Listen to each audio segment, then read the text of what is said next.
দুর্ঘটনা নিয়ে প্রতিবেদন প্রকাশ করতাম, আমাদেরকে নানান চোখ রাঙানির মধ্যে রাখা হতো।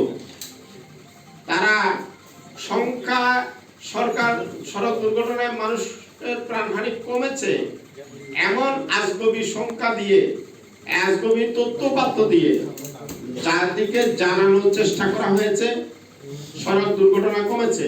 আমি যদি উদাহরণ দিয়ে বলি, বিগত বছর প্রথমবারের মতো বিআরটিএ সড়ক দুর্ঘটনা ৭,৫০০। আমরা সেটাকে চ্যালেঞ্জ করেছি। আমরা দেখতে পেয়েছি শুধু ঢাকার পঙ্গু হাসপাতালে ১১,০০০ সড়ক দুর্ঘটনায় আহত রোগী ভর্তি হয়েছিল। ২০২৩ সালে ঢাকার পঙ্গু হাসপাতালে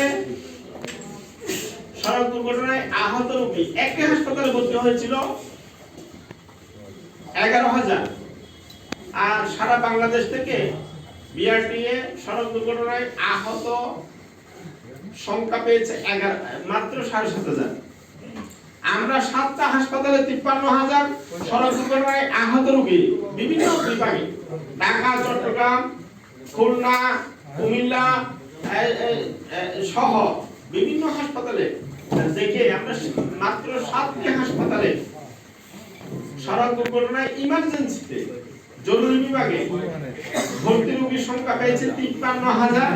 আর বিআরটিএ ওই বছর বিআরটিএর হিসাবে দেখা গেছে সড়ক দুর্ঘটনায় আহত মাত্র ৭,০০০। এমন যদি আজগবি তথ্য সরকারকে দেয়, সরকার বিভ্রান্ত হয়, সঠিক পরিকল্পনা নিতে ব্যর্থ হয় এবং সঠিক কার্যক্রম নিতে পারেন না, সঠিক পরিকল্পনা তারা গ্রহণ করতে পারেন না। যে